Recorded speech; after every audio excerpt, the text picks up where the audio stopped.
Ella Rubenstein, a 40-year-old Jewish housewife, lives in Istanbul with her husband, David, and their 3 children. She leads a life that is both predictable and emotionally unfulfilling, entrenched in the routines of domesticity.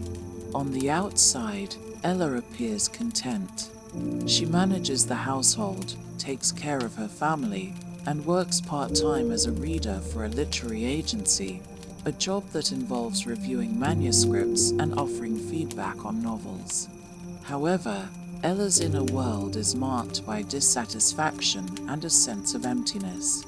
She feels as though her life has become a monotonous repetition of obligations, with little room for personal growth or meaningful connection. Her marriage with David is particularly strained.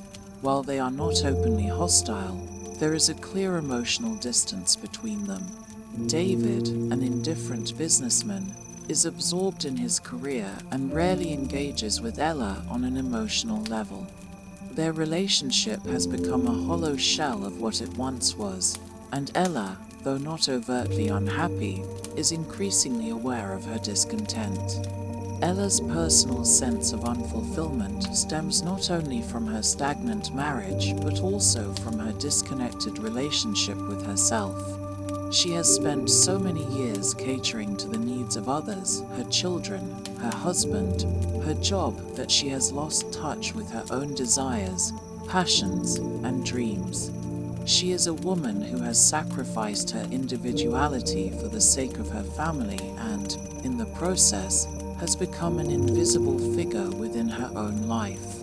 Ella spends her days submerged in routine, feeling as though her own identity is fading into the background of her daily existence. The spark of passion and excitement that she once had in her youth has been replaced with a vague sense of resignation.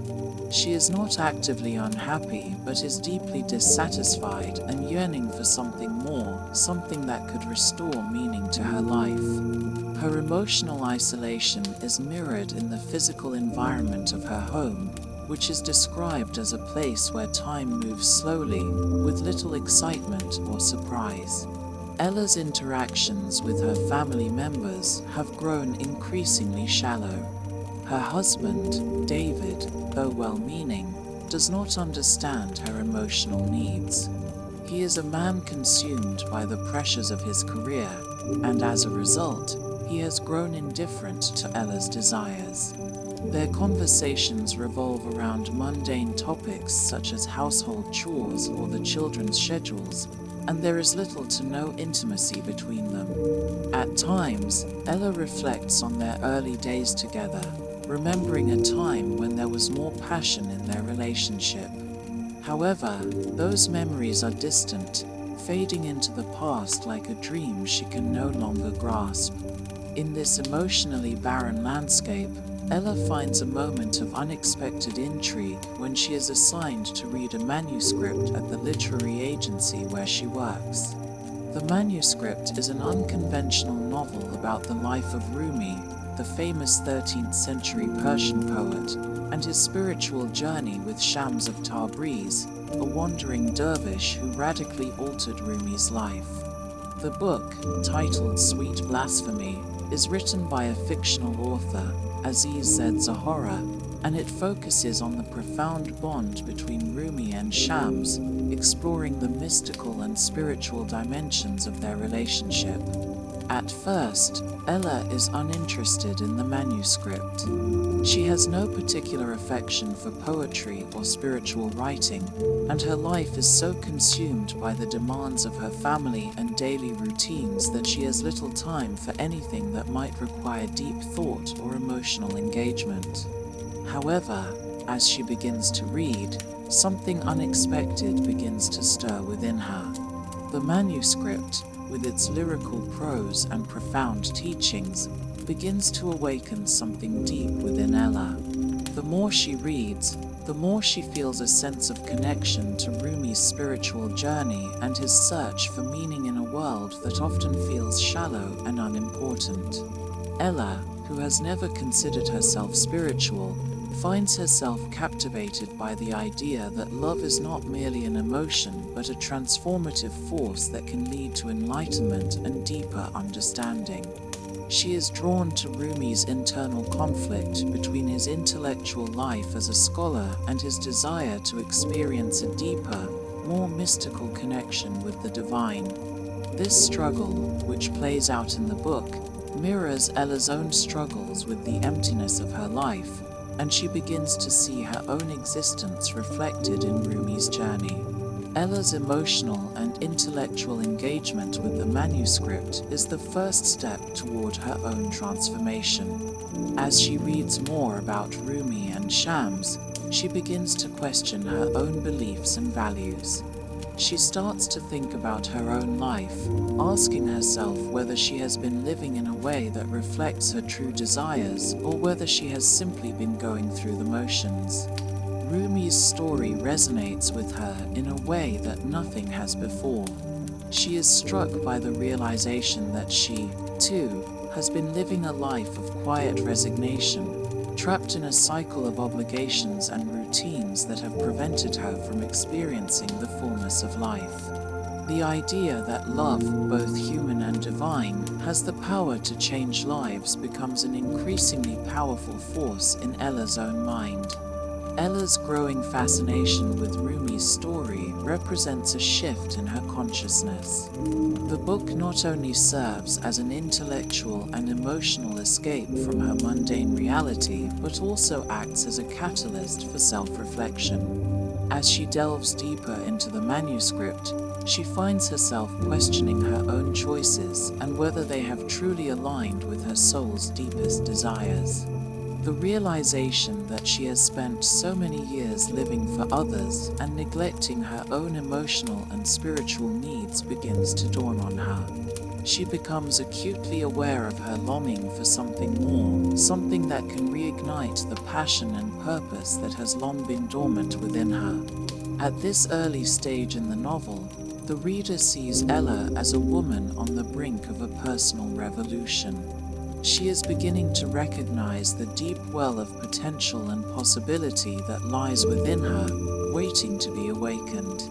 The manuscript about Rumi and Shams serves as the spark that ignites this inner journey, and as Ella continues to read, she begins to feel the stirrings of change within her heart and mind. This intellectual and spiritual awakening is only the beginning of a much larger transformation that will unfold as the story progresses.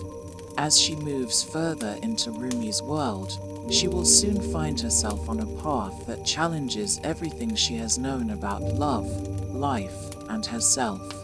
In this part of the book, Elif Shafak sets the stage for a profound exploration of love, spirituality, and self-discovery. Ella Rubenstein's life, while seemingly ordinary and static, is about to be irrevocably altered by the power of the ideas contained in Sweet Blasphemy. Her journey will mirror that of Rumi's, one of profound inner change, as she learns to embrace the transformative force of love in its many forms. The opening chapters, focusing on Ella's life before the transformation, lay a strong foundation for the emotional and spiritual journey that is to come. Ella Rubenstein's life begins to shift with the arrival of the manuscript Sweet Blasphemy, a novel that would unexpectedly change her worldview. Initially, Ella's interest in the book is minimal. As a literary agent, she's used to reading various manuscripts, and none of them have really sparked anything deeper within her. At first glance, the book's subject matter, a historical fiction about the famous 13th century Persian poet Rumi and his spiritual mentor Shams of Tabriz, seems distant and unfamiliar to her.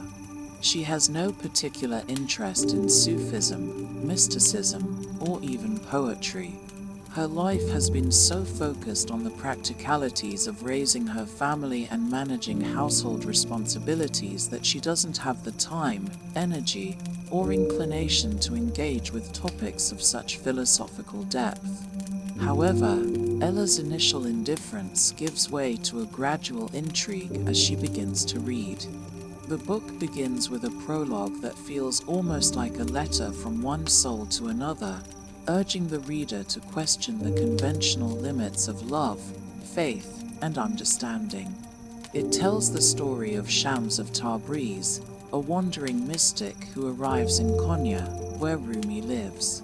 The historical story is rich with spiritual teachings, mystical symbolism, and an exploration of love as the central transformative force in human life. The depth of these teachings speaks to Ella on a level she didn't expect. As she moves from one chapter to the next, Ella finds herself drawn into Rumi's world, the world of a brilliant scholar whose intellectual pursuits are overshadowed by a profound spiritual awakening after his encounter with Shams. In the manuscript, Shams is portrayed as a radical figure who challenges every convention, a man who believes that love, in its purest form, is the key to unlocking the divine. The connection between Shams and Rumi is depicted as something transformative, not just for Rumi but for the world itself. Their bond becomes the catalyst for Rumi's journey toward inner enlightenment, a journey that challenges everything he knows about God, faith, and the human experience. At first, Rumi resists Shams' teachings, but slowly, the intensity of Shams' ideas penetrates his heart, igniting a passion and understanding that completely changes the way Rumi views the world. Their relationship is not without turmoil. It is marked by deep philosophical debates, moments of intense emotional vulnerability, and periods of spiritual crisis.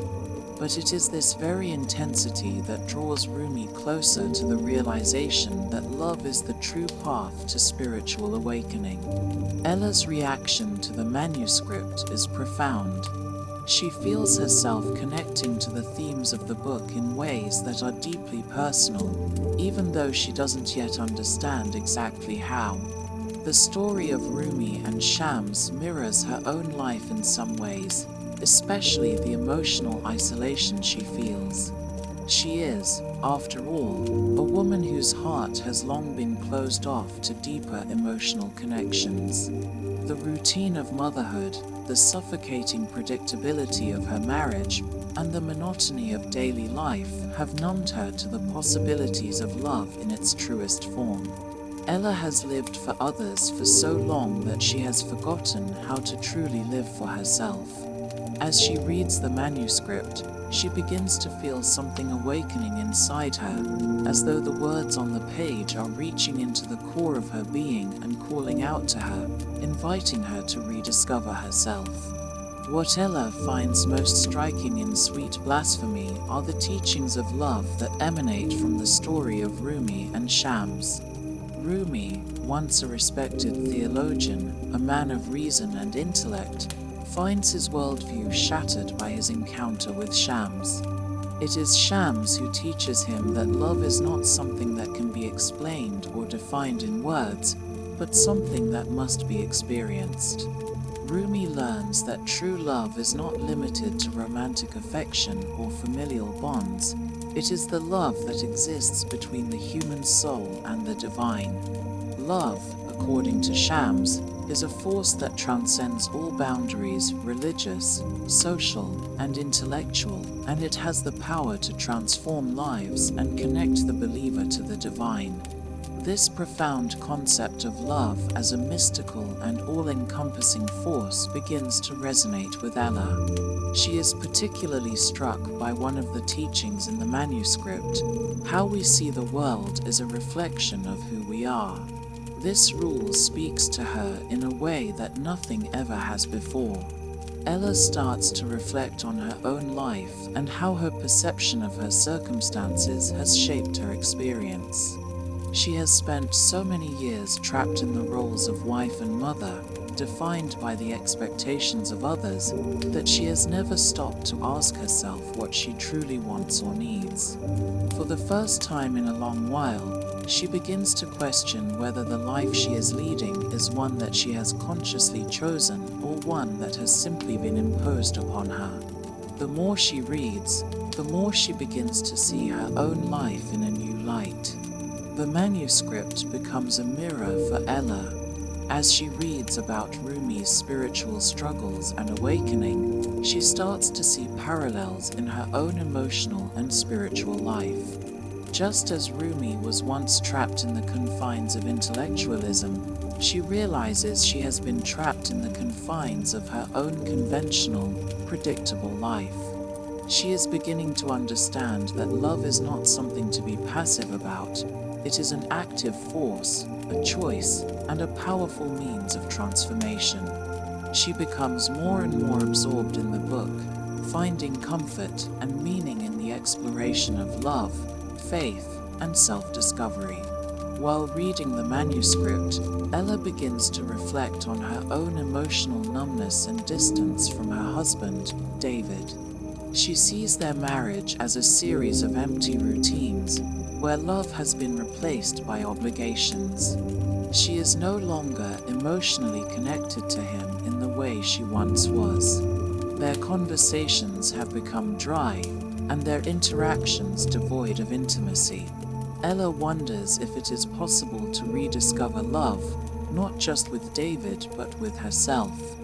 The idea that love is not a fleeting feeling, but rather a spiritual practice, begins to transform Ella's understanding of her relationship with herself and her marriage.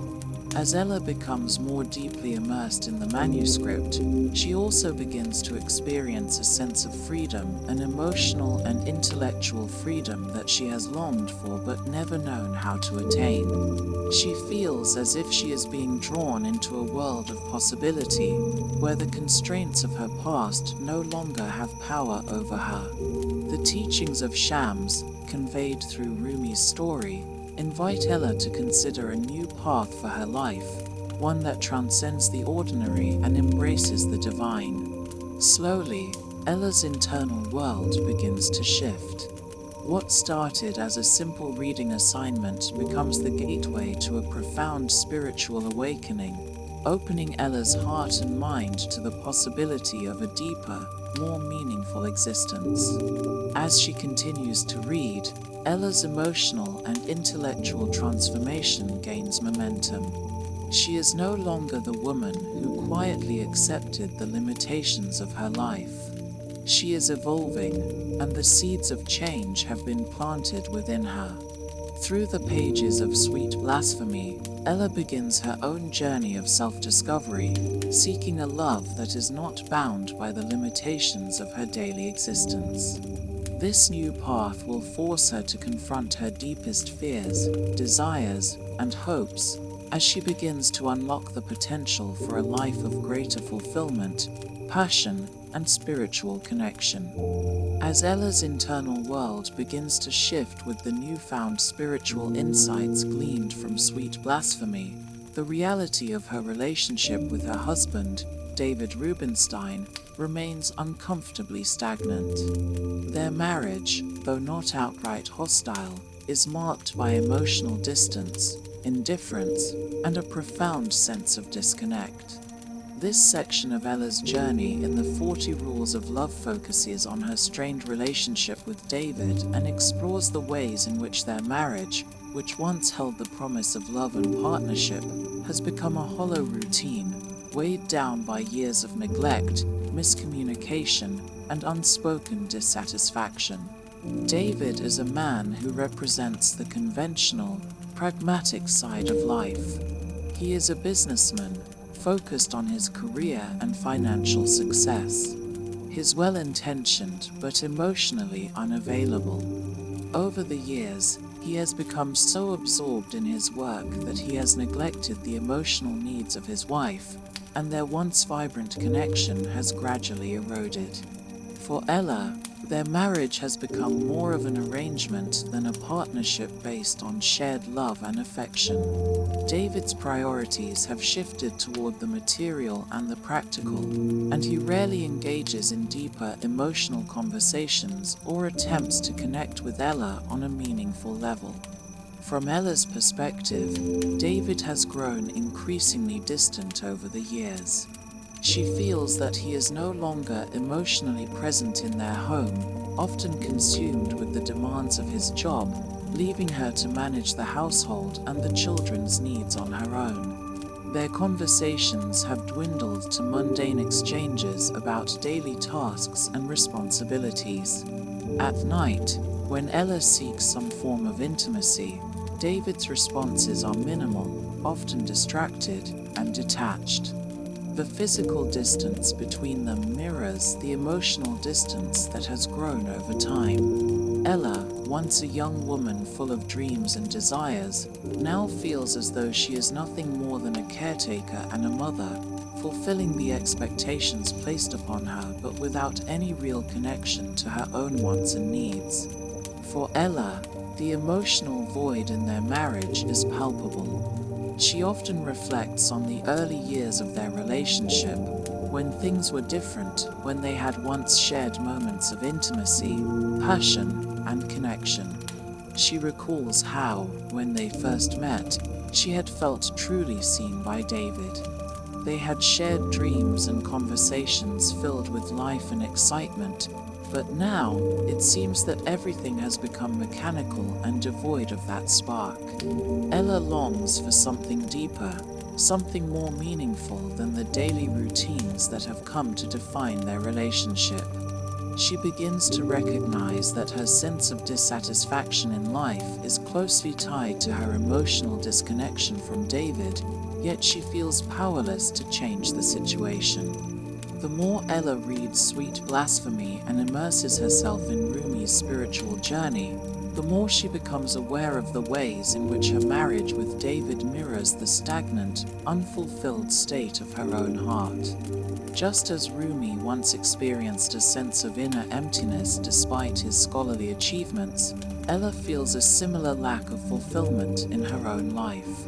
She begins to see that, like Rumi, she has allowed herself to be trapped by the constraints of convention, by the demands of family, societal expectations, and the obligations of her role as a wife and mother. She realizes that, while she has been living a life that appears outwardly functional, she has been emotionally unfulfilled for years, yearning for something more but never knowing how to reach for it. At this point, Ella becomes increasingly aware of the emotional and spiritual divide between herself and David. She recognizes that the love she once hoped to share with him has been overshadowed by years of neglect, routine, and unmet needs. She has lived for so long in this state of emotional quietude, quietly accepting her dissatisfaction, that she now feels an urgent need to confront the reality of her marriage. Yet, as much as she yearns for change, she finds herself unsure of how to take the first step toward transformation. The thought of confronting David about her dissatisfaction fills her with anxiety. The conversation seems daunting, too fraught with the weight of years of unspoken discontent. As the gap between Ella and David grows, their marriage enters a phase where both individuals feel increasingly isolated. While Ella is experiencing a spiritual awakening through the teachings of Rumi and Shams, David remains focused on the pragmatic aspects of life. He is unaware of the internal changes Ella is undergoing, and the emotional distance between them continues to widen. Ella is aware of this distance, but has not yet found the courage to bring up the subject of their marriage. She feels trapped in a cycle where, on one hand, she is longing for a deeper connection, and on the other hand, she feels that David is incapable of providing that kind of intimacy or understanding. As her connection with Rumi's teachings deepens, Ella begins to question not only her marriage, but also her role in it. She realizes that, in many ways, she has allowed herself to be defined by her relationship with David, as if her sense of identity and purpose were dependent on fulfilling the expectations of a wife and mother. This realization is both painful and liberating. Ella starts to wonder whether she has been living her life based on the expectations of others, first her parents, then her husband, without ever considering her own desires, her own needs. She feels a deep sense of frustration, but at the same time, a glimmer of hope begins to emerge. The manuscript she is reading, with its exploration of love, self-discovery, and spiritual awakening, is beginning to open new possibilities in her mind. In contrast to Ella's growing awareness of her emotional and spiritual needs, David's own emotional landscape remains largely unchanged. He continues with his life as usual, absorbed in his business, unaware of the internal shifts occurring within his wife. As Ella becomes more introspective and engaged with her own journey of self-discovery, she feels increasingly isolated in her marriage. Her growing awareness of her dissatisfaction serves as both a catalyst and a source of frustration. While Ella's emotional and intellectual growth is expanding, David's indifference to the deeper dimensions of their relationship creates a chasm that she feels unsure how to bridge. At this point, she finds herself at a crossroads, questioning whether it is possible to rekindle the love and intimacy she once hoped for, or if it is time to accept that their marriage may no longer be the place for the deeper connection she is now seeking. The growing tension in Ella's marriage to David is a central aspect of the 40 Rules of Love, serving as a foil to the spiritual awakening that Ella is experiencing. David's emotional distance and indifference highlight the void that Ella feels in her own life, a void that Rumi's spiritual journey and Sham's teachings begin to fill.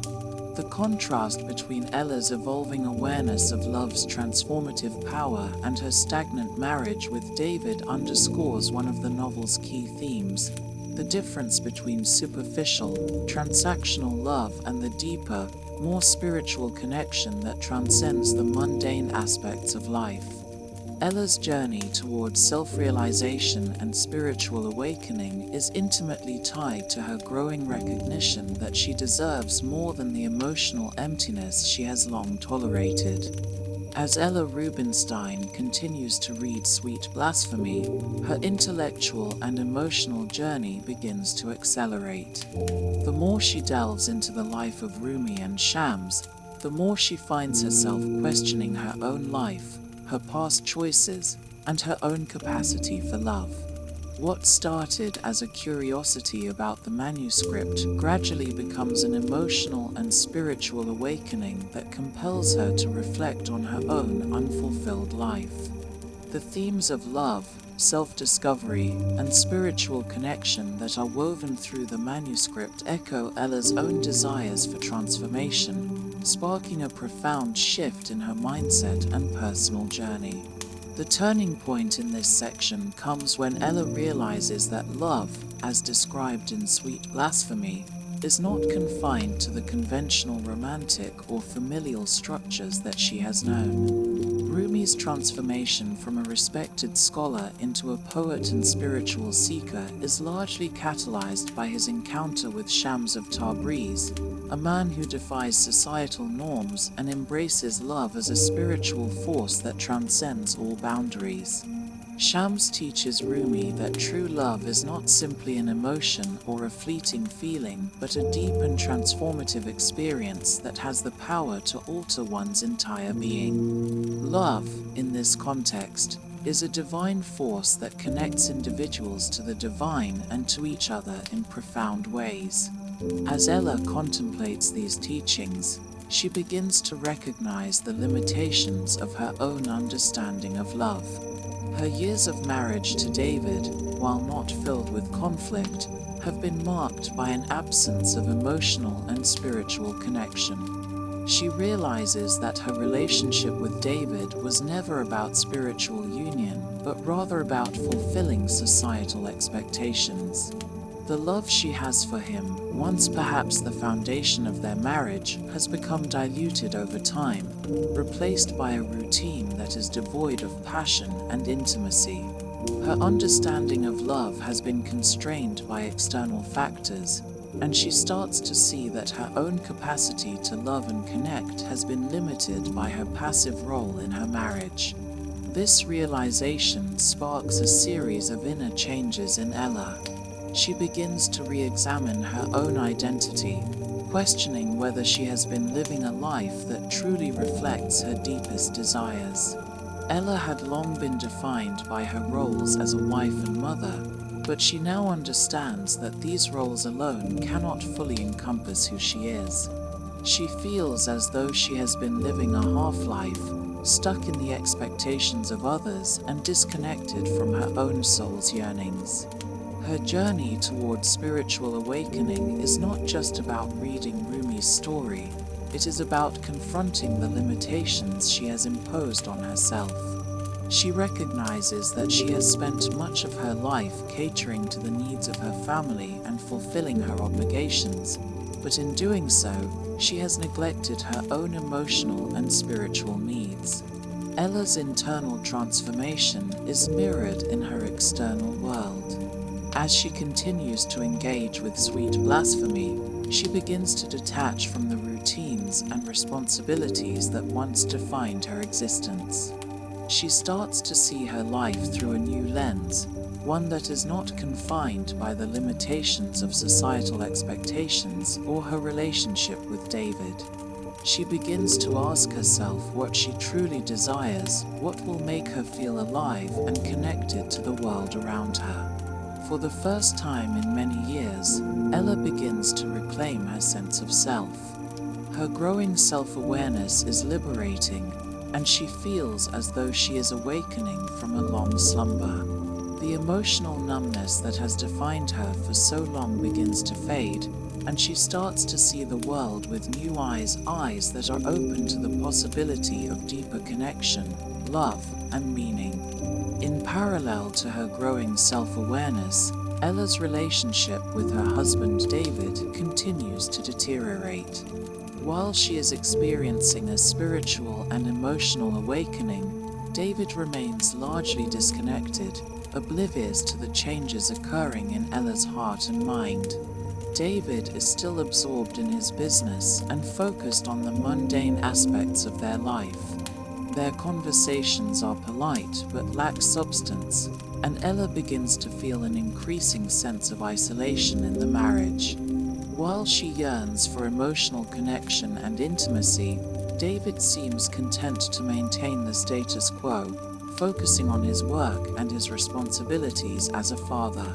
Ella's growing sense of dissatisfaction with her marriage becomes more pronounced as her spiritual journey deepens.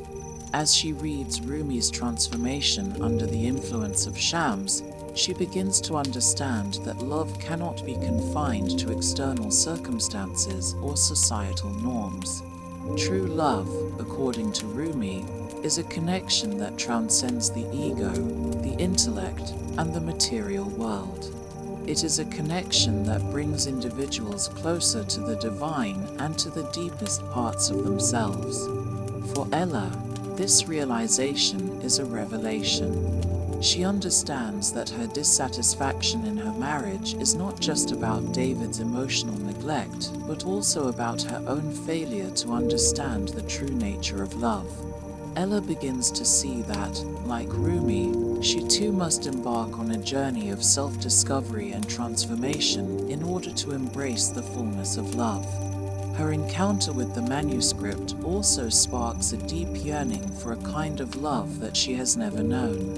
While she has experienced affection and attachment in her marriage to David, she longs for something more, a love that is not defined by duty or obligation, but by spiritual connection and mutual understanding. She wonders whether it is too late for her to experience this kind of love, or whether she has already missed her chance. The idea of love as a transformative, transcendent force excites her, but also fills her with fear. She is afraid of what it might mean to love in such a profound way, to open herself up fully to the possibility of spiritual connection. Yet, She also feels a deep sense of longing, a sense that this kind of love is what she has been searching for all along. Ella's personal awakening is not just about intellectual understanding, it is about an emotional and spiritual reconnect with herself. Through her engagement with the manuscript, she comes to recognize the importance of living authentically and embracing the fullness of who she is. Her journey towards self-discovery and transformation is just beginning, but she has already made significant strides. She understands that, in order to experience true love, she must first learn to love herself, to reconnect with the essence of who she is beyond the roles she has played. The spiritual wisdom embedded in Rumi's life and teachings begins to take root in Ella's heart, and she feels a growing sense of clarity about what she wants from her life and her relationships. As she continues to read Sweet Blasphemy, Ella is increasingly drawn to the idea that love is not something that can be grasped or controlled. Love is not a commodity that one can possess, nor is it something that can be earned through duty or expectation. Love, according to Shams, is a force that flows freely, transcending all boundaries and definitions. It is the very essence of life itself. This radical concept of love, so different from the love that Ella has known, opens up new possibilities for her.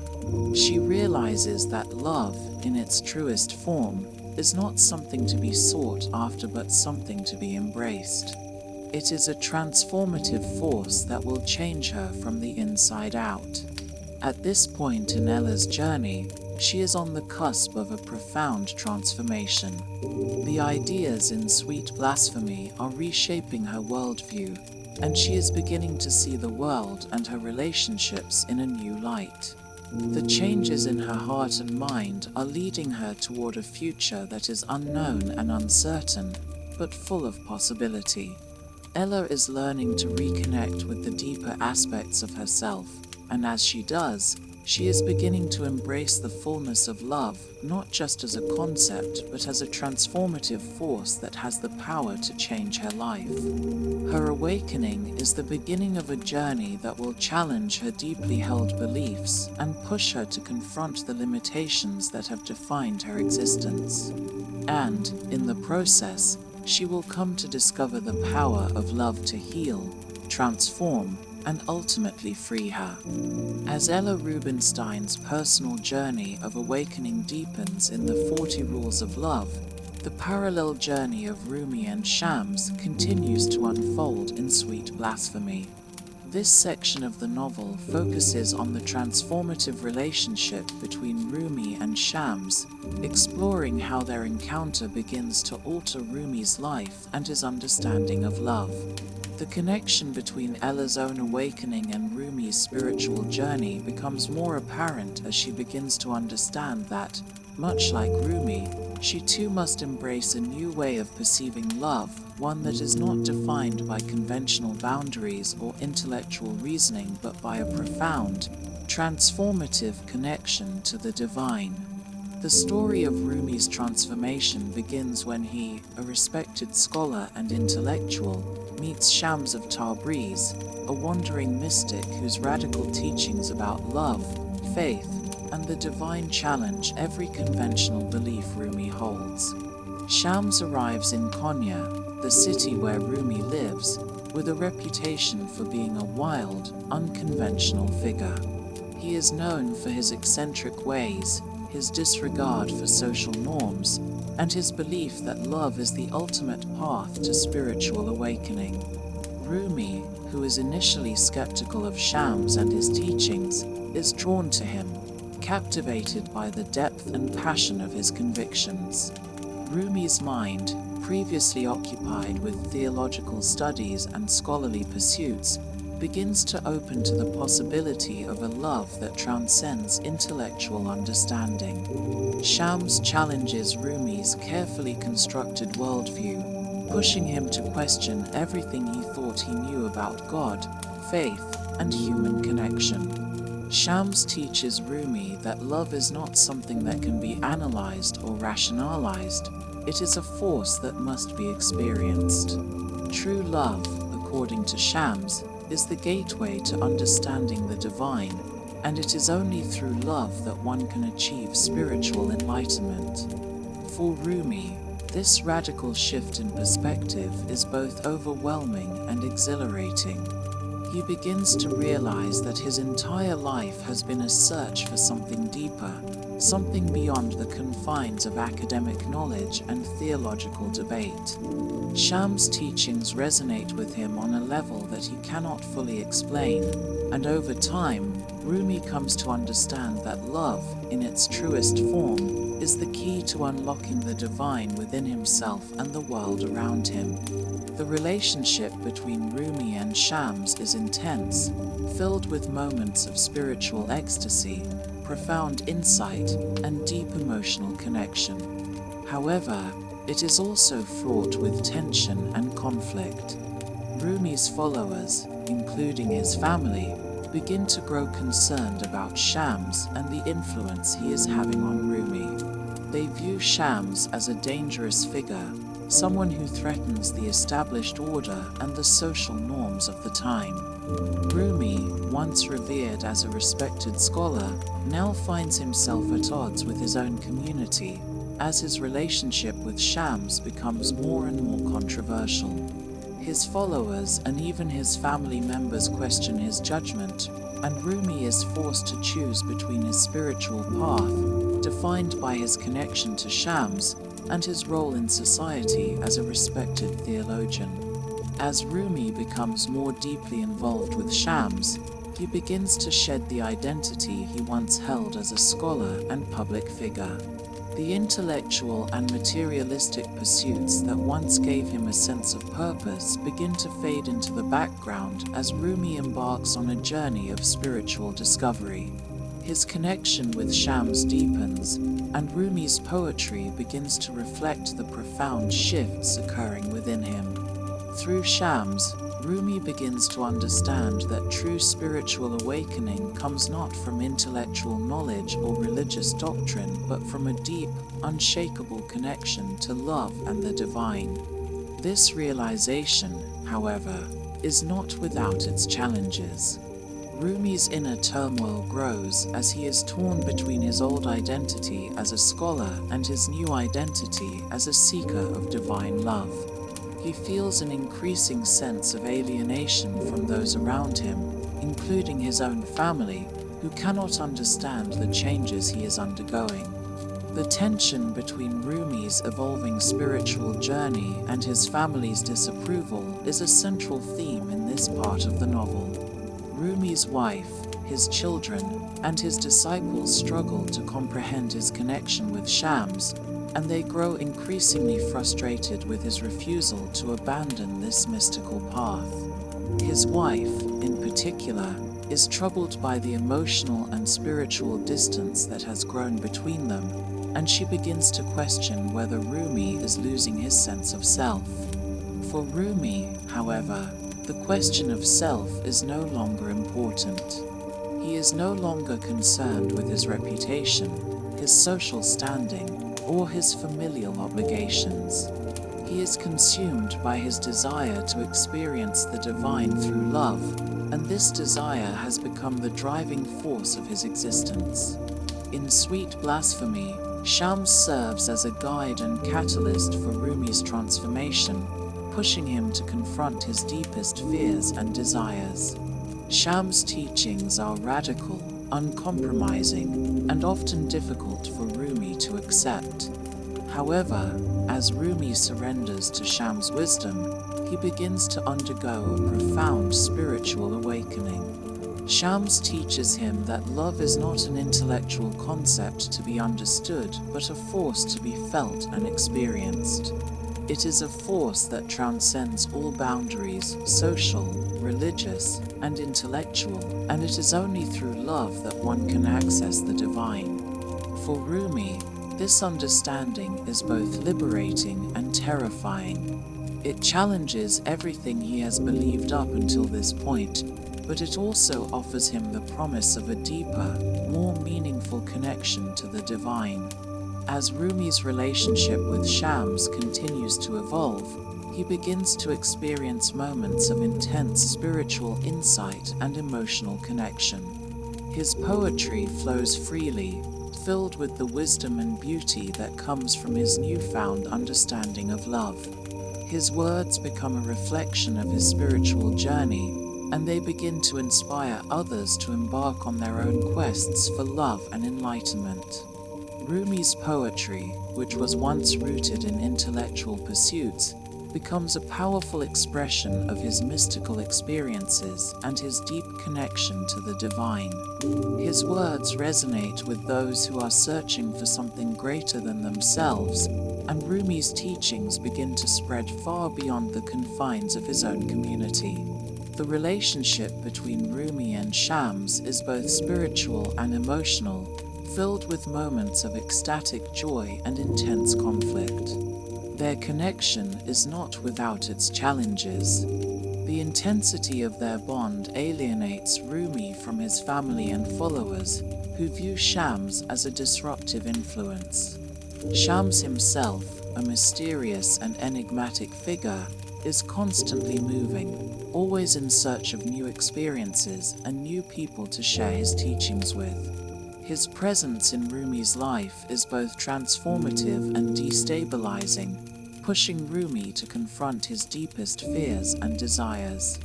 Despite the tension and conflict that arises from their relationship, Rumi cannot deny the profound effect that Shams has had on him. Shams is the catalyst for Rumi's spiritual awakening, and their bond becomes the key to Rumi's transformation. Ella, as she continues her journey through sweet blasphemy, finds herself increasingly captivated by the relationship between Rumi and Shams. The themes of love, spiritual awakening, and self-discovery that run through their story resonate deeply with Ella's own experiences. As she reads about Rumi's emotional and spiritual transformation, she begins to understand that her own awakening is not just about intellectual growth, but about opening her heart to a deeper, more transformative kind of love. Ella's path, like Rumi's, is one of self-discovery and spiritual renewal. As she witnesses Rumi's journey from intellectual scholar to spiritual seeker, she realizes that her own quest for meaning and fulfillment is not just about external change, but about an internal shift in consciousness. Rumi's story in this section of the novel highlights the transformative power of love and the importance of surrendering to the divine. Through his encounter with Shams, Rumi learns that love is not something that can be grasped or controlled, but something that must be allowed to flow freely. It is through this surrender to love that Rumi is able to access the deepest parts of himself and connect with the divine. For Ella, Rumi's journey serves as a reminder that true love is not a commodity to be possessed or controlled, but a force that must be embraced with an open heart. As she continues to read, Ella's own awakening to love deepens, and she begins to see the world through a lens of spiritual possibility, recognizing that love is the path to true freedom and enlightenment. As Rumi's journey with Shams continues to unfold in sweet blasphemy, this section of the novel is marked by a dramatic shift. The bond between Rumi and Shams reaches a turning point that will change both their lives forever. After a period of profound spiritual transformation, intense emotional connection, and poetic inspiration, their relationship faces a profound rupture, leading to Shams' mysterious disappearance. The impact of this separation on Rumi and on those around him is devastating. At the same time, this tragic event becomes the catalyst for Rumi's ultimate realization about the nature of love, loss, and spiritual transcendence. This part of the story explores the deep pain that Rumi experiences due to the loss of Shams and the way it drives him toward an even greater understanding of love's profound, often painful nature. In the months following their intense spiritual partnership, the relationship between Rumi and Shams becomes increasingly contentious. Shams, as a wandering mystic, is constantly moving between cities, seeking new experiences and new people to share his teachings with. His itinerant lifestyle, however, begins to put a strain on his relationship with Rumi, who, although deeply in love with Shams in a spiritual sense, is also increasingly disoriented by his mentor's unpredictability. Rumi is caught in a delicate balance between his need for Shams' wisdom and the growing tension that arises from his dependence on the man who has completely transformed his life. Rumi's followers and family members, alarmed by the radical changes in Rumi's behavior and the deepening connection between him and Shams, begin to grow more vocal in their disapproval. They believe that Rumi has lost his way, forsaking his family, his former academic life, and his religious obligations. Rumi's children, in particular, are worried about his emotional state and the toll that his spiritual journey is taking on him. They struggle to understand why Rumi is so obsessed with Shams, a man they consider to be an outsider and a disruptor. The tension between Rumi's new life and his old responsibilities deepens, and Rumi is forced to confront the difficult choice between continuing his mystical quest with Shams or returning to his family and his community. At the same time, Shams begins to feel the weight of the sacrifices he has made in his relationship with Rumi. Despite the deep spiritual connection they share, Shams remains a deeply mysterious figure, one who is constantly questioning his own purpose and role in Rumi's life. Shams knows that his presence in Rumi's life has caused both profound growth and intense conflict. He begins to sense that he has fulfilled his purpose in Rumi's life, that he has awakened Rumi to the true meaning of love and the divine.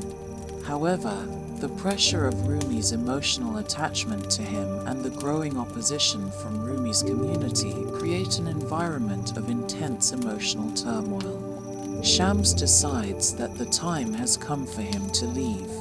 The departure of Shams is one of the most pivotal and heartbreaking moments in Rumi's life. Shams disappears without warning, leaving no trace behind. His sudden absence devastates Rumi, who is plunged into a deep state of grief, confusion, and despair. Rumi is unable to understand why Shams has left him, and the loss feels like an emotional and spiritual death. The relationship between Rumi and Shams, which had been so intense and transformative, now seems like an impossible dream, a beautiful but fleeting experience.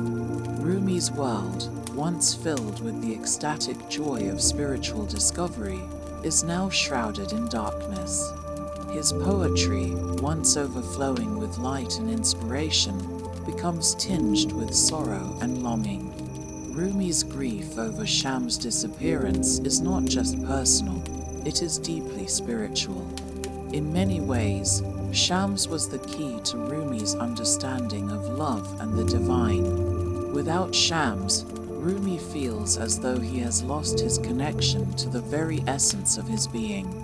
His search for love, which had been so clear and focused, now feels hopeless. Rumi's inner world, once filled with the possibility of spiritual awakening through love, is now consumed by a profound sense of loss. He feels as though he has been abandoned by the divine itself, and he questions whether the love that Shams taught him was ever real. As Rumi grapples with the loss of his beloved mentor, he begins to experience a deep internal struggle. His search for meaning and connection feels empty without Shams by his side. Rumi begins to retreat from the world, focusing inward and attempting to make sense of the spiritual crisis that has overtaken him. His followers, who had once been captivated by Rumi's poetry and teachings, now find themselves at a loss as to how to support their leader in his grief. They can see that Rumi has lost his way, but they do not understand the depth of his connection to Shams or the spiritual transformation that Shams had facilitated. Despite the profound grief that Rumi feels, Shams' disappearance becomes the catalyst for his ultimate spiritual breakthrough. Over time, Rumi begins to realize that his love for Shams was never about Shams as an individual, but about the divine love that Shams embodied.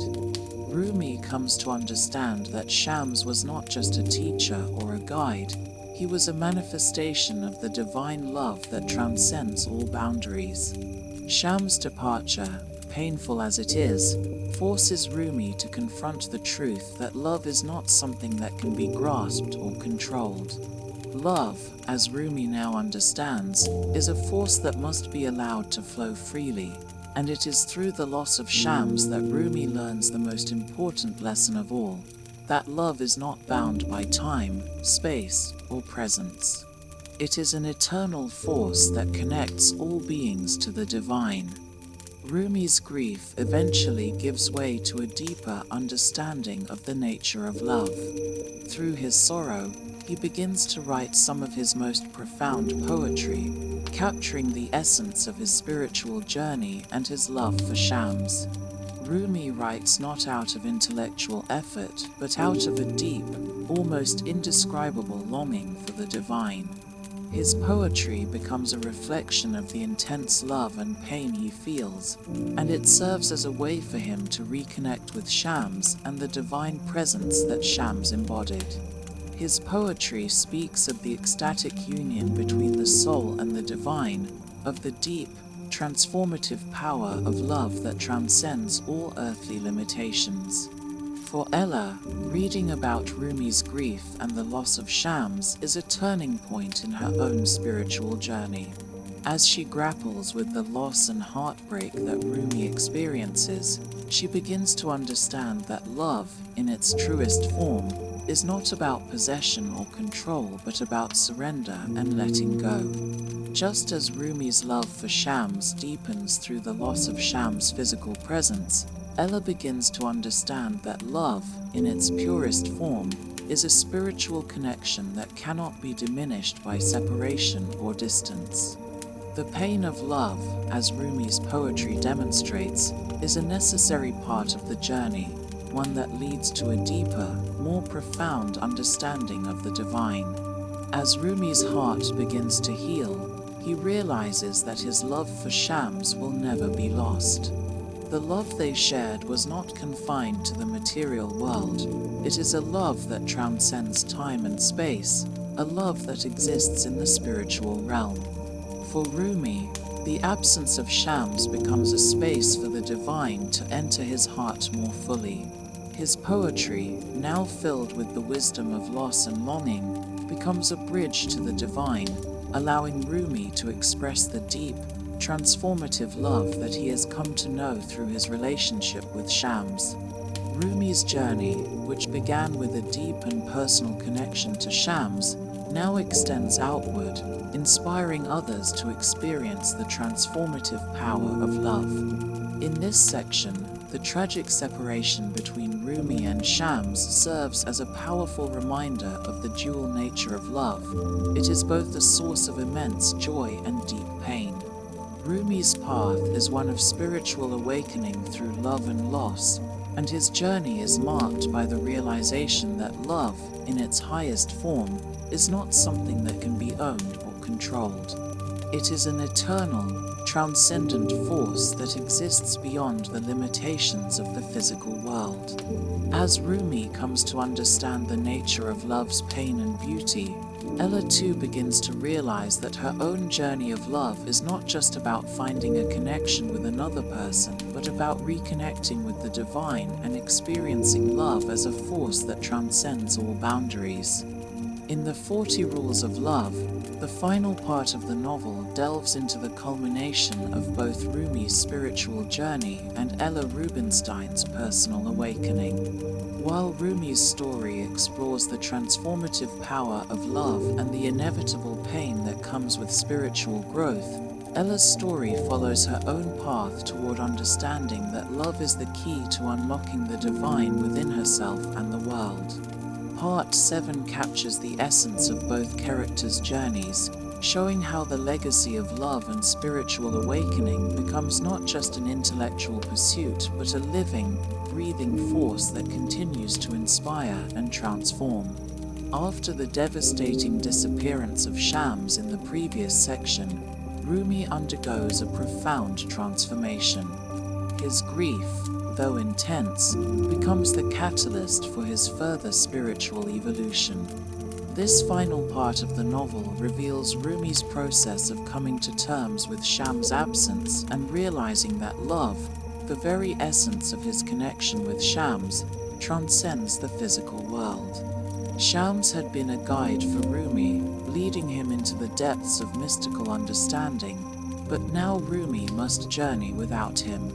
In this final phase of his transformation, Rumi comes to a deep realization that the true essence of love is not bound by the physical body, and that love exists as an eternal, unchanging force, independent of human presence or absence. Rumi's journey becomes one of reconciliation with both love and loss.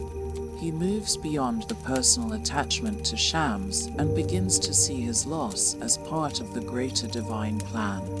Rumi realizes that his spiritual awakening is not about seeking love as a form of fulfillment or possession, but about recognizing the divine love that is ever present, whether in human form or not.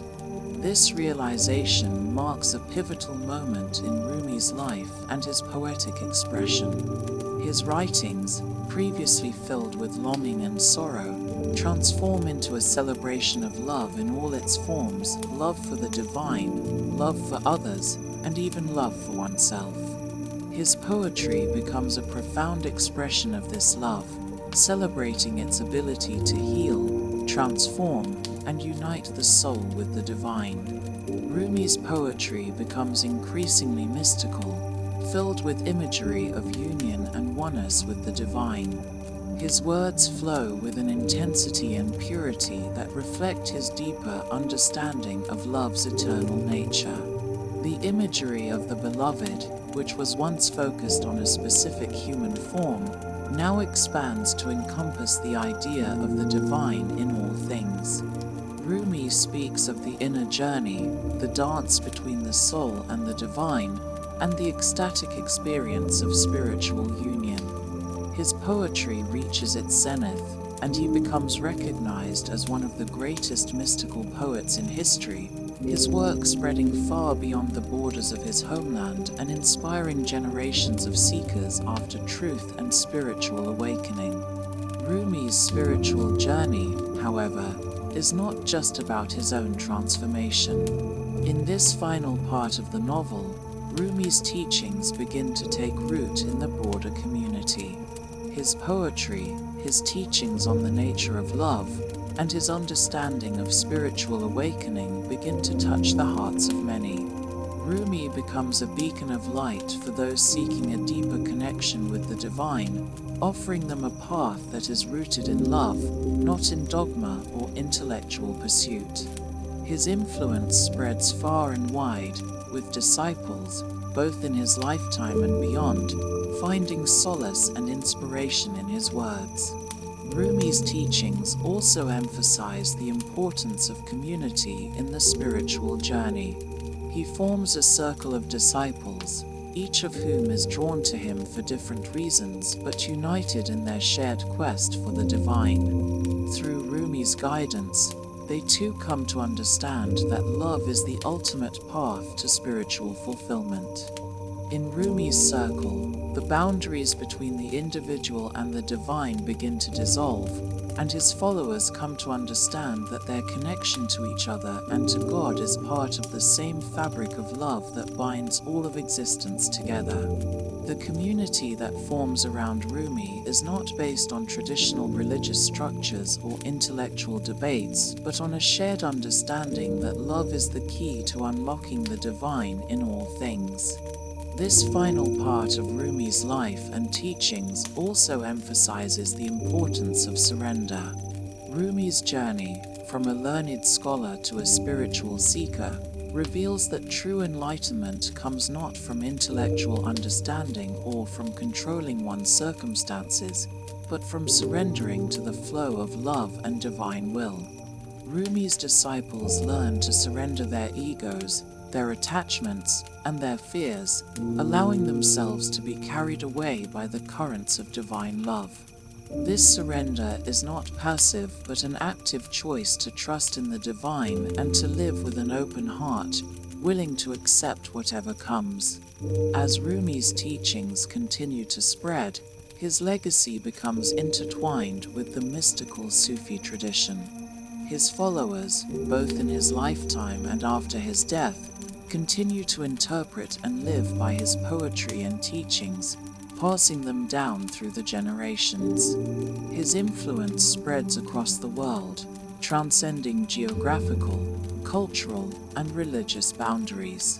Rumi becomes a symbol of universal love, one whose words continue to inspire not only the Islamic world but also people of all faiths and backgrounds. His message of love as the ultimate spiritual truth speaks to the deepest desires of the human heart, to connect with the divine and to find meaning in love. In the novel, the final part shifts back to Ella, whose own journey of love and self-discovery mirrors Rumi's in many ways.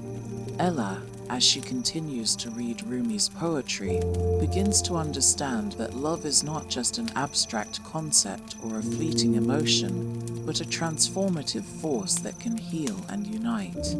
She recognizes that, like Rumi, she must surrender her own need for control and intellectual understanding in order to experience love in its fullest and most profound form.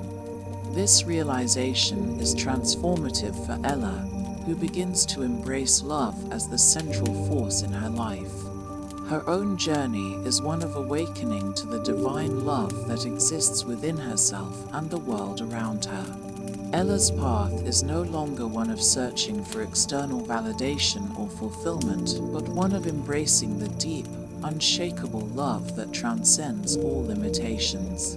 Ella's transformation is marked by her decision to take a leap of faith in her own life. She makes a decision that, like Rumi's choice to follow his heart, challenges her existing sense of identity and purpose. Ella realizes that the path to spiritual enlightenment is not about following the prescribed paths of society or tradition, but about embracing love in its purest form. She makes the bold choice to pursue a life based on the principles of love, creativity, and spiritual fulfillment, opening herself to the possibility of experiencing life in a way that is grounded in love, not fear. As the novel draws to a close, both Rumi's and Ella's journeys come full circle. For Rumi, the union with the divine through love, as expressed in his poetry and teachings, becomes a source of inspiration for generations. His teachings continue to resonate with people across the world, inviting them to experience the transformative power of love in their own lives. For Ella, the lessons of Rumi's life and poetry serve as a reminder that love, in its deepest form, is not something to be possessed or understood, but something to be experienced. Love is the force that connects all beings to the divine, and it is through love that one can find true meaning and fulfillment. The final resolution of Ella's personal journey represents the fulfillment of the novel's central themes. Through Rumi's teachings and the unfolding of her own heart, Ella learns that love is the ultimate spiritual path. She comes to understand that love is the path to true freedom, transcending all fears, doubts, and limitations. Like Rumi, she learns that the greatest act of love is surrendering to the divine flow, trusting in the unfolding of life, and allowing love to guide her every step of the way. The conclusion of the novel suggests that, in the end, love is the ultimate truth, and it is through love that one can transcend the boundaries of time and space to unite with the divine. The divine union that Rumi speaks of in his poetry is not just a spiritual ideal, but a living, breathing force that continues to shape the world and guide those who are ready to surrender to it. In the final stages of the 40 Rules of Love, the narrative reaches a poignant and deeply philosophical conclusion, bridging Rumi's lifetime of spiritual awakening with the ongoing transformative journey of Ella Rubenstein. The central themes of love, surrender, and the divine are explored in depth, and the powerful resonance of Rumi's teachings is shown to have an enduring influence not only on his immediate circle but also on future generations. This section of the novel underscores the cyclical nature of love and spiritual awakening, suggesting that the power of love, once ignited, becomes a force that continues to echo through the lives of those who encounter it. As Rumi's legacy unfolds, the profound effect of his poetry and teachings on the world becomes ever clearer. His influence, particularly through his Sufi mysticism, stretches far beyond his immediate followers, reaching people across the globe. Through his words and his personal example, Rumi shows that love is the universal language of the soul, transcending all cultural, religious, and intellectual boundaries. His message becomes a beacon for spiritual seekers, both in his lifetime and for centuries afterward, guiding them on their own journeys of love and self-discovery. The opening of this section introduces the lasting impact of Rumi's teachings on the spiritual landscape of his time. In the wake of Shams's disappearance and Rumi's emotional and intellectual transformation, Rumi's circle of followers grows and flourishes. The dervishes, those spiritual devotees who are drawn to Rumi's mysticism, become disciples not only of Rumi's poetry but also of his broader philosophy of love. Rumi's message of surrender to divine love becomes a way of life, one that offers a path to personal fulfillment and inner peace. His community continues to grow as more people are touched by his radical vision of love, and the profound spiritual shifts he has initiated spread far beyond the borders of his city, reaching other lands and cultures. Central to Rumi's philosophy is the concept of divine love as a transformative force. He teaches that love is not merely an emotional or romantic experience, but a spiritual path that leads to the ultimate union with the divine. Through love, the soul transcends its limitations and experiences a connection to the divine that is beyond human understanding. Rumi emphasizes that love is both a means and an end, a journey and a destination. His teachings provide a framework for spiritual seekers to move beyond the material world and connect with the divine in a deeper and more profound way. This sense of divine love is not constrained by time or space, and it is available to anyone willing to surrender to its power. However, while Rumi's teachings spread and inspire others, his personal life does not remain unaffected by the passing of time. His physical body begins to decline, and he knows that his time on earth is coming to an end. Yet, even as Rumi faces his mortality, he remains deeply committed to his spiritual mission. He sees death not as an end, but as a continuation of the soul's journey. His poetry, written in his final years, continues to reflect his belief in the eternal nature of love and the divine. For Rumi, the soul's union with the divine does not end with physical death, but is merely a transition into a higher state of being, a state in which the soul is liberated from the confines of the body. As Rumi nears the end of his life, his followers continue to surround him, seeking wisdom and guidance. His circle of disciples, including his sons and other close companions, becomes a source of strength and comfort for Rumi. They, too, are deeply immersed in Rumi's vision of love, and they carry his teachings forward, preserving his legacy for future generations. Rumi's final days are filled with a sense of peace, as he is surrounded by those who understand the deeper truths he has uncovered. His death, when it finally comes, is not a tragedy but a celebration of the soul's return to the divine source. In the aftermath of Rumi's death, the enduring power of his teachings becomes more apparent. The dervish orders, which had been inspired by Rumi's life and poetry, continue to flourish, and his followers remain dedicated to his message of divine love. His poetry is passed down through the centuries, not as mere words on a page, but as a living testament to the power of love to transform the soul. His influence continues to grow, and his work is studied and revered by spiritual seekers and scholars alike. The ideas Rumi championed of love as a unifying force, of the transformative power of surrender, and of the soul's eternal connection to the divine continue to resonate deeply in the hearts and minds of people around the world. The legacy of Rumi's teachings is not limited to religious or spiritual communities. His poetry, often seen as a bridge between different faiths and cultures, has found a wide audience beyond the confines of traditional Sufism. Scholars, poets, artists, and thinkers from various backgrounds have been drawn to his work, finding in it a universal message of love, compassion, and spiritual awakening. Rumi's poems, which were once written in the Persian language, have been translated into countless languages, allowing his words to touch hearts all over the world. His work has become an integral part of world literature, and his philosophy of love continues to inspire people of all faiths, backgrounds, and walks of life.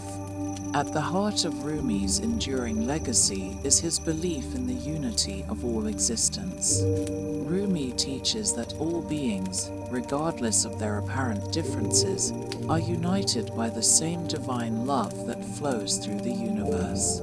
This idea of oneness becomes central not only to his personal understanding of love, but also to his interactions with others.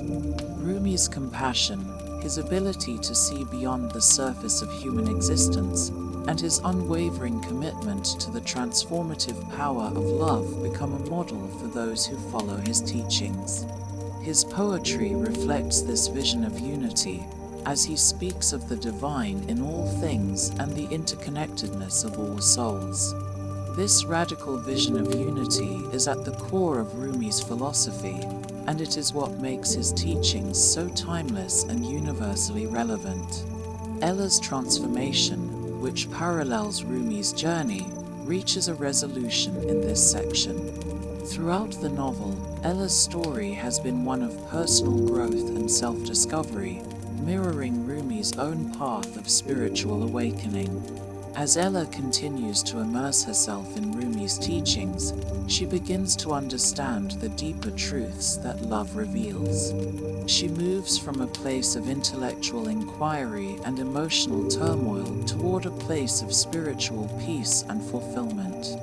The love story between Ella and Aziz, her eventual lover, mirrors Rumi's own relationship with Shams. Just as Rumi's relationship with Shams was one of intense spiritual awakening, Ella's journey with Aziz is one of deep emotional and spiritual transformation. Through her connection with Aziz, Ella learns the power of love to heal, to transcend the ego, and to open the heart to the divine. Ella's awakening, much like Rumi's, is not a solitary journey but a communal one. She shares her growth with those around her, particularly with her children and her colleagues, showing them how love can heal even the deepest wounds. Her journey leads her to a place of inner peace, where she understands that love, in its truest form, is a divine gift that exists within all beings. Her relationship with Aziz deepens, and their love becomes an expression of the unity that Rumi speaks of, a love that transcends individual selves and connects them to the divine. Ella comes to realize that the love she has found is not just a romantic love but a spiritual union, one that reflects the divine love that Rumi wrote about in his poetry. The final moments of the novel bring Ella and Rumi's journeys to a full circle. Ella, having embraced Rumi's teachings and lived her life with a new understanding of love, begins to see that the key to true happiness and fulfillment lies in the surrender to divine love. Like Rumi, she learns that love is not something to possess or control, but something to be experienced and shared. She finds peace in the knowledge that love is the greatest spiritual force, one that binds all beings to each other and to the divine source. Ella, now living in harmony with her own heart and the world around her, becomes a living testament to the transformative power of love. The narrative moves toward its final stages, intertwining the spiritual legacy of Rumi with Ella Rubenstein's own personal evolution. As the novel transitions into its last segment, the story shifts from Rumi's mystical teachings to a contemporary reflection on how these ancient insights about love and spirituality can transcend time and remain relevant in the modern world. Ella's journey, which has been marked by intellectual resistance, emotional turbulence, and spiritual awakening, now reaches a point where she fully grasps the transformative power of love as a force that exists both within and outside of her. This section of the novel highlights Ella's complete transformation, both personally and professionally, and her embrace of love as a guiding principle in her life. At the start of Part 9, Ella's life is still in a state of flux. After the events of the previous parts, she has undergone a major transformation, but she is still grappling with how to reconcile the abstract wisdom of Rumi's teachings with the more mundane aspects of her daily life. She is particularly conflicted about how her newfound spiritual awakening fits into her modern existence in the fast-paced, sometimes cynical world. Ella's marriage to David, though not entirely devoid of love, is marked by distance and lack of emotional connection, and this exacerbates her feelings of isolation. Her children, particularly her daughter, have grown distant, as has the sense of meaning she once felt in her work. Ella's transformation is catalyzed by the increasing depth of her connection to Rumi's work. As she continues to read Sweet Blasphemy, the fictional account of Rumi's life written by Aziz, she begins to feel an even deeper resonance with his teachings. The words she reads start to blur the boundaries between past and present, and she begins to see Rumi not just as a historical figure but as a living presence in her own life. She learns that the concept of love in Rumi's poetry is not merely an abstract or theoretical notion, but something that must be lived out every day. Rumi's teachings about surrendering the ego and embracing the divine in all things begin to take hold in her heart. Ella begins to adopt the principle of living in harmony with the universe's flow, allowing herself to be more open to love in all its forms. Rumi's rules of love, which she had struggled to understand at first, now make complete sense to her. She internalizes the notion that true love is not about possession or attachment, but about recognizing the divine presence in every moment and every encounter. This shift in perspective gives Ella the courage to confront not only the disconnection in her marriage, but also the unresolved emotions that have been holding her back from fully engaging with her own life. As she embraces Rumi's teachings more deeply, Ella starts making changes in her life that reflect her evolving understanding of love. She opens her heart to the possibility of real connection, not just with others but also with herself. Her relationship with her husband David begins to shift as she becomes more attuned to his needs and the deep-seated issues that have been preventing their emotional intimacy. She learns to express her feelings more openly, not from a place of need or desperation, but from a place of genuine, unconditional love. She realizes that true love is not about fixing someone else or seeking validation from them, but about being present in the relationship and allowing the other person to be themselves without judgment or expectation. The emotional breakthrough with David is not instantaneous, but it marks the beginning of a new phase in their relationship. Ella comes to understand that love is not always about grand gestures or intense emotional displays. Rather, it is in the simple acts of kindness, understanding, and patience. Rumi's rule of loving without attachment helps Ella let go of her need to control her relationship and instead focuses on being a more authentic and compassionate partner. This shift in consciousness not only helps her reconnect with her husband, but also improves her relationship with her children, particularly her daughter, who has always felt somewhat alienated from Ella due to her intellectual, often rigid, approach to life. Throughout this part of the novel, Ella's journey toward emotional and spiritual fulfillment becomes intertwined with her professional life. As an editor for a literary agency, Ella's role has always been one of control and oversight. She had prided herself on her intellect and sharp judgment, which were the very qualities that made her successful in her career. But as she begins to experience the inner peace and openness that come with embracing love, her approach to her work also shifts.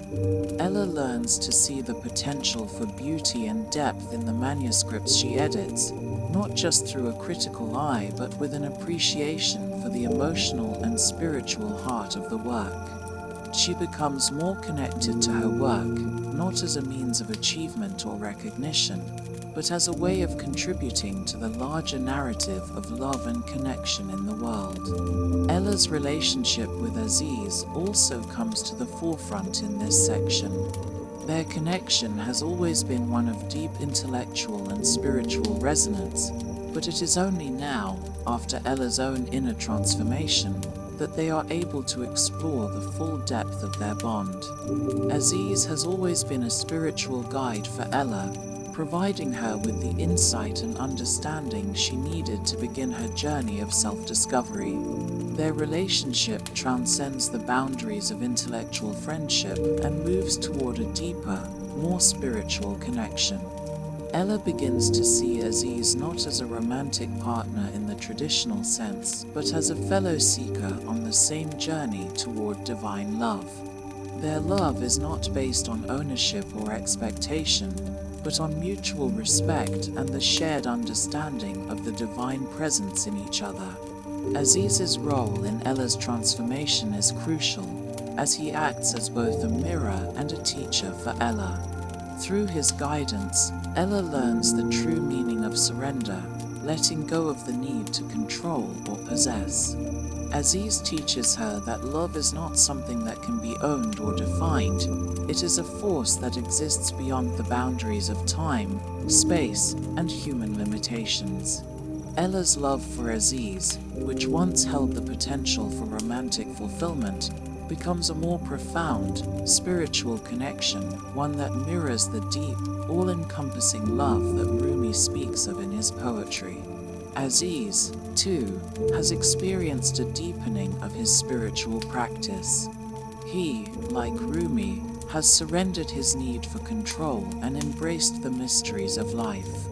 He no longer seeks external validation or approval, finding his peace in the divine flow of love. Through his relationship with Ella, Aziz learns that love is not a goal to be attained, but a state of being that must be experienced in the present moment. Their love is not about possession or desire, but about the joy of connection and the shared journey towards spiritual awakening. In this final segment of the novel, the focus shifts to the culmination of Ella's journey and the deep realization she reaches about herself and the world around her. She has experienced a profound transformation, one that mirrors Rumi's own spiritual path, but is uniquely her own. As Ella reflects on her life, she begins to see the intricate threads that connect her past, present, and future. realizing that all of her experiences have been part of a larger, divine plan. Her connection to Rumi's teachings has now fully integrated into her life. The once intellectual approach to spirituality has shifted into something more visceral, more felt, an embodiment of divine love that transcends thought and becomes action.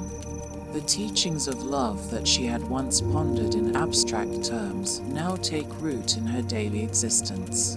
No longer trapped in the rigidity of her intellectual self, Ella has opened herself up to the full, rich experience of love in all its forms. As she continues to read Rumi's poetry and absorb his lessons, Ella discovers a deeper understanding of the nature of existence. She sees that everything, every interaction, every moment is connected by a thread of divine love. This realization leads her to a profound sense of peace, as she no longer feels the need to control or manipulate outcomes in her life.